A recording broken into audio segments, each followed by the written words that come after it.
تحریک لبیک پاکستان کے اوپر حکومت پابندی لگانے جا رہی ہے. کیا یہ سب کچھ درست ہے یا نہیں ہے؟ جو آج اس حکومت میں ہے وہ ڈھکے چھپے الفاظ میں اور کچھ جگہوں پہ کھلم کھلا اسی پارٹی کو سپورٹ بھی کرتی تھی، بلکہ سوچ کو بھی سپورٹ کرتی تھی، اور کسی کی جرت تک نہیں ہوتی تھی کہ اس کے اگینسٹ آ کے جو ہے وہ کھڑا ہوا جائے. امید تو ہم یہی کرتے ہیں کہ اسٹیٹ جو ہے وہ اپنی اتھارٹی دکھائے گی، اسٹیٹ اپنی رٹ دکھائے گی اور اس قسم کی کوئی کارروائی نہیں ہوگی. لیکن اب اس فیصلے کے بعد کچھ بھی ہو سکتا ہے.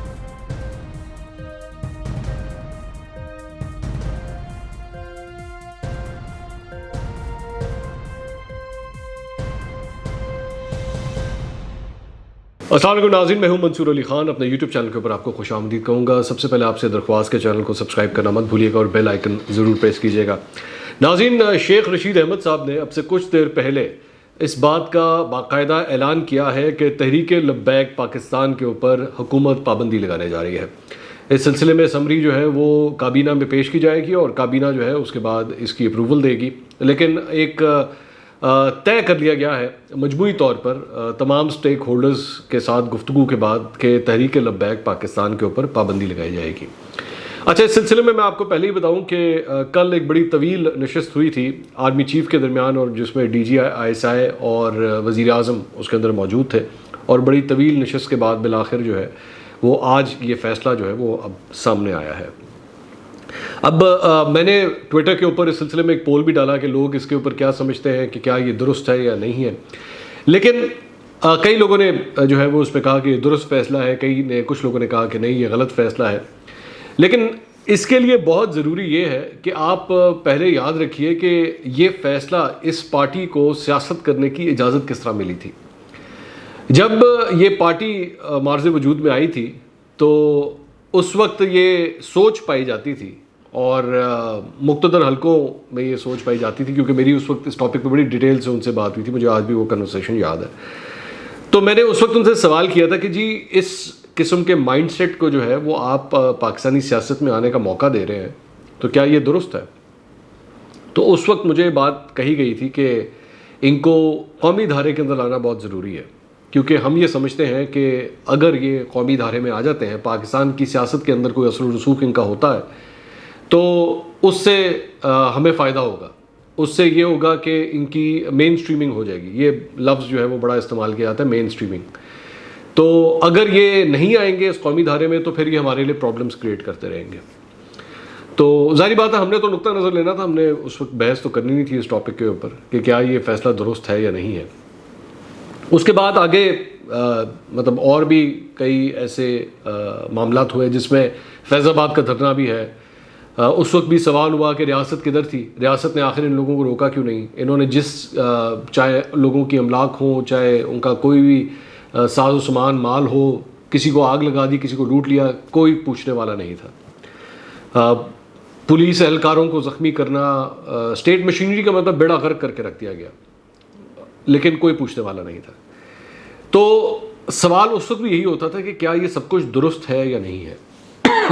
لیکن مجھے اچھی طرح یاد ہے کہ یہی پارٹیاں جو آج اس حکومت میں ہیں وہ ڈھکے چھپے الفاظ میں اور کچھ جگہوں پہ کھلم کھلا اسی پارٹی کو سپورٹ بھی کرتی تھی، بلکہ سوچ کو بھی سپورٹ کرتی تھی، اور کسی کی جرت تک نہیں ہوتی تھی کہ اس کے اگینسٹ آ کے جو ہے وہ کھڑا ہوا جائے یا اس کے اگینسٹ کچھ بولا جائے. اور تو اور بلکہ کچھ لوگوں نے تو آؤٹ آف دا وے جا کے ان کو سپورٹ بھی کیا. یہاں تک کہ عمران خان صاحب کا بھی ایک کال بڑا مشہور ہے کہ جی میں تو میرے پارٹی کے ورکر جو ہے وہ فیض آباد دھرنے میں جانا چاہتے تھے، کیونکہ معاملہ اس وقت کی حکومت کے خلاف کھڑے ہونے کا تھا. تو اس لیے ہر طریقے سے جو ہے وہ چاہے کوئی بھی سورس ہو اس کو سپورٹ کیا جانا چاہیے. کچھ اس طرح کی حرکت مولانا فضل الرحمان نے بھی کی. مولانا فضل الرحمان نے جو ہے وہ جو ان کے سربراہ ہیں ان کی گرفتاری کے اوپر انہوں نے بھی مذمت کیا. انہوں نے کہا جی ان کو جو ہے وہ چھوڑ دینا چاہیے. مولانا فضل الرحمان نے بھی وہی کارڈ پلے کیا جو موجودہ حکومت جب اپوزیشن میں تھی تو تب وہ اس وقت کی حکومت کے خلاف استعمال کرتی تھی. لیکن اس کے بعد ظاہری بات ہے وقت بدلتا ہے، اور وہی پارٹیاں جو اپوزیشن میں تھیں اب حکومت میں جب آتی ہیں اور ان کو جب اس سارے سینیریو کا سامنا کرنا پڑتا ہے تو پہلے کہ ان سے مذاکرات کرتی ہیں، پہلے ان سے معاہدے کرتی ہیں، اور اس معاہدے کے اندر جو ہے وہ یہ ایک قسم کا سب کچھ ہی سرنڈر کر دیتی ہیں. لیکن جب سرنڈر کر دیتی ہیں تو اس کے بعد غالباً ان کو احساس ہوتا ہے کہ ہم بہت کچھ زیادہ دے آئے ہیں، ہم جو وعدے کر کے آگے ہیں یہ وعدے ہم پورے نہیں کر پائیں گے. چاہے اس میں فرانس کے سفیر کی بے دخلی ہو، چاہے اور دیگر معاملات ہو، یہ ہم سے ہو نہیں پائے گا۔ فیٹف کی تلوار ہمارے سر کے اوپر لٹک رہی ہے، اور فرانس کے سفیر کو اگر ہم نے باہر نکال دیا اپنے ملک سے تو فیٹف کے اندر ہمارا پھر کیا حال ہوگا۔ تو یہ چیزیں پھر لیٹ جو ہے نا، جسے کہتے ہیں احساس ہوتا ہے اس بات کا، جس کی وجہ سے اس کے بعد ان کو گرفتار کیا جاتا ہے، اور گرفتار ہونے کے بعد پچھلے 48 گھنٹے میں پاکستان کے اندر جو کچھ بھی ہوا ہے وہ ہم سب نے دیکھا ہے۔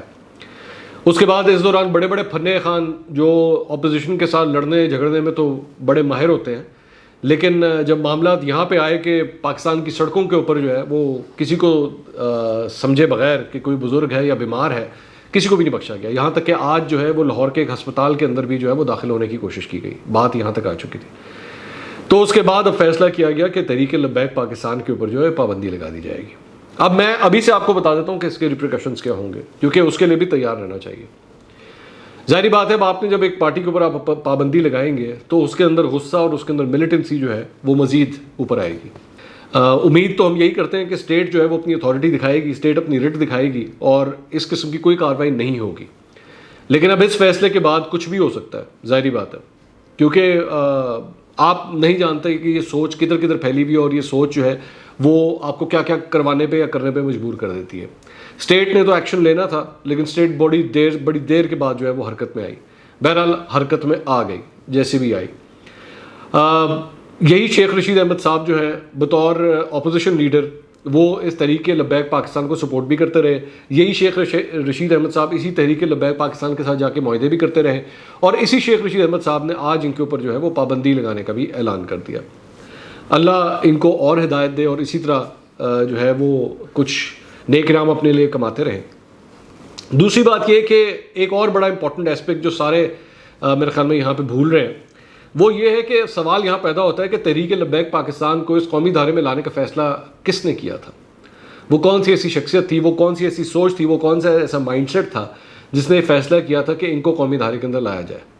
کیونکہ قومی دھارے میں لانے کے بعد یہ ضمنی الیکشنز بھی لڑتے رہے، انہوں نے 2018 کے الیکشن بھی لڑا، پنجاب کے اندر غالباً یہ تیسری بڑی جماعت بن کے سامنے، اگر if I am not wrong right now, کیونکہ شاید میری میموری میرا اس وقت شاید ساتھ نہ دے، لیکن مجھے جہاں تک یاد آ رہا ہے میرے خیال میں تیسری بڑی جماعت بن کے یہ پارٹی جو ہے وہ سامنے آئی۔ اس نے جماعت اسلامی سے بھی زیادہ ووٹ لیے، اس نے پاکستان پیپلز پارٹی سے بھی زیادہ ووٹ لیے، اس نے ہر حلقے کے اندر اتنا ووٹ اکٹھا کیا کہ کوئی سوچ بھی نہیں سکتا تھا۔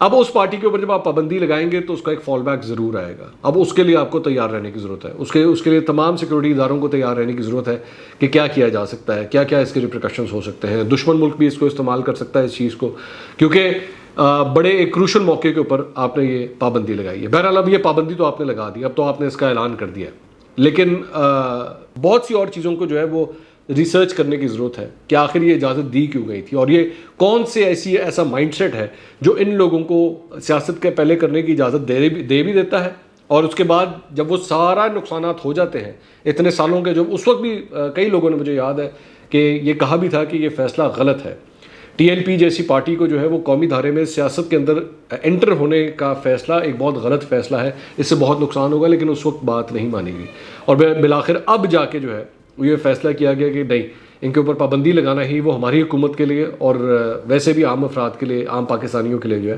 وہ ایک زیادہ بہتر فیصلہ ہے۔ آگے اب اس فیصلے کے کیا ریپریکاشنز ہوتے ہیں اس کے لیے آپ بھی انتظار فرمائیے، اور میں بھی انتظار کرتا ہوں۔ اگلے ویلاگ میں دوبارہ ملاقات ہوگی۔ اللہ حافظ۔